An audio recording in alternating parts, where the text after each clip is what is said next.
ضعیف احادیث کا فتنہ اور من گھڑت احادیث کا فتنہ.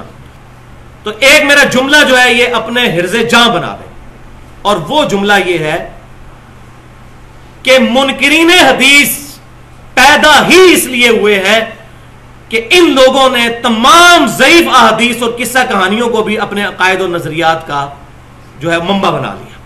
بسم اللہ الرحمن الرحیم. السلام علیکم. جی دوستو, آپ نے سنا کہ ایک میرا جملہ حرز جا بنا لیں کہ منکرین حدیث پیدا ہی اس لیے ہوئے ہیں کہ ان لوگوں نے اپنے عقائد و نظریات کا ضعیف احادیث کو اپنا منبع بنا لیا.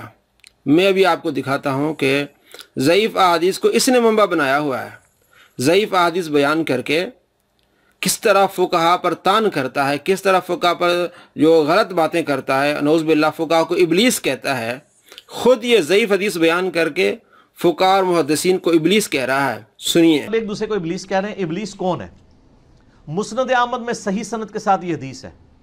مشکات میں بھی آپ کو مل جائے گی, شروع میں کتاب الاعتصام بالکتاب والسنہ چیپٹر میں. نبی الاسلام نے زمین پر ایک لکیر کھینچی اور اس کے ارد گرد ٹیڑھی لکیریں کھینچی. آپ نے پھر اس پہ انگلی رکھ کے کہا وَأَنَّ هَذَا صِرَاطِ مُسْتَقِيمًا, سورہ الانعام آیت نمبر 153. یہ ہے میرا سیدھا راستہ جو کہ مستقیم ہے, اس کی پیروی کرو, ارد گرد کے ٹیڑھ راستوں کی پیروی مت کرو ورنہ تمہیں وہ رائے حق سے بہکا دیں گے. اس کی وصیت تمہیں اللہ تعالیٰ کرتا ہے.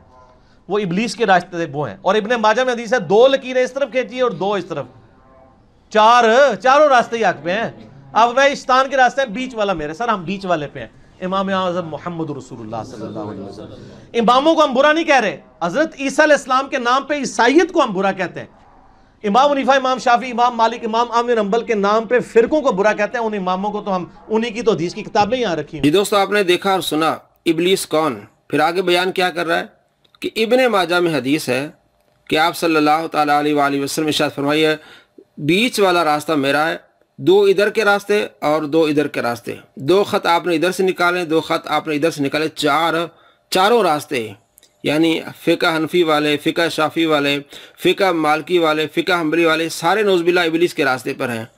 خود یہ ضعیف حدیث کو منبع بنا کے اپنے آپ کو ٹھیک کہہ رہا ہے اور تمام فقہا محدثین کو نعوذ باللہ شیطان کے راستے پر بتا رہا ہے. اور یہی حدیث جو ابن ماجہ میں ہے 2 ادھر راستے اور 2 ادھر راستے والی, یہ ضعیف حدیث ہے. سامنے کتاب اس نے رکھی ہوئی ہیں, عربی آئے تو پڑھے. زبیر زئی نے کہا ہے کہ اسنادہ ضعیف, اس حدیث کی سند ضعیف ہے اس لیے کہ اس میں مجالد راوی اور جو ضعیف راوی ہے. اور جو مسند احمد والی حدیث ہے اس میں اتنا ہے کہ آپ صلی اللہ تعالیٰ علیہ وآلہ فرمایا کہ بیچ والا راستہ ہمارا ہے, آگے پیچھے والے دائیں بائیں والے راستے جو وہ ابلیس والے راستے ہیں.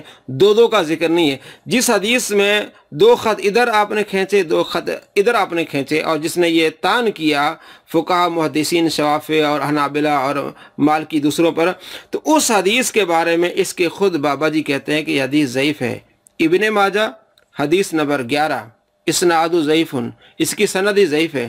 خود ضعیف حدیث بیان کر کے فقہا پر تان کر رہا ہے. وہ فقہا جنہوں نے ہم تک دین پہنچایا, جنہوں نے بخاری کی شرح کی, مسلم کی شرح کی, امام نووی, امام ابن حجر عسقلانی رحمۃ اللہ علیہ, امام عینی, امام جلال الدین سیوطی, کوئی مالکی ہے, کوئی شافعی ہے, کوئی حنفی ہے, کوئی حنبلی ہے, یہ سارے ابلیس کے راستے پر ہیں اور یہ موصوف صرف سیدھے راستے پر ہیں. اور ضعیف حدیث پڑھ کے 2 خط ادھر 2 خط ادھر, اس کے بابا جی نے کہا یہ ضعیف ہے. اس ضعیف کو لے کے تان اور تشنیع کر رہا ہے فقہا پر, اپنے آپ کو ٹھیک کہہ رہا ہے. دوستو کتنا بڑا فراڈیا ہے جو اپنے آپ کو صحیح کہہ رہا ہے. ضعیف حدیث لے کے ابن ماجہ میں 11 نمبر حدیث ضعیف, اس کے بابا جی نے کہا یہ ضعیف ہے. جو یہ بتا رہا ہے کہ 2 راستے ادھر ہوں گے, 2 خط ادھر کھینچے آپ صلی اللہ علیہ وسلم نے, 2 خط ادھر کھینچے, تو وہ چار جس پر اشارہ کر رہا ہے ابن ماجہ کی حدیث وہ ضعیف ہے. آپ کو معلوم ہوا کہ کتنا یہ فراڈیا ہے, کتنا بڑا مکار ہے کہ ضعیف حدیث سے اس طرح اپنے مسائل نکالتا ہے اور دوسروں کو کہتا ہے کہ ضعیف حدیث فتنہ ہے. اس کو سمجھیے, یہ تمام فقہا کو نعوذ باللہ یہ ابلیس کہہ رہا ہے. شوافع ہوں, حنابلہ ہوں, مالکی ہوں, جتنے بھی فقہا ہیں نعوذ باللہ من ذالک, ان کے بارے میں اس طرح کی زبان ایک مرزا قادیانی نے استعمال کی تھی جو مرزا جہنمی تھا, اور دوسرا مرزا جیل میں, اس نے وہ زبان استعمال کی ہے. السلام علیکم ورحمۃ اللہ وبرکاتہ.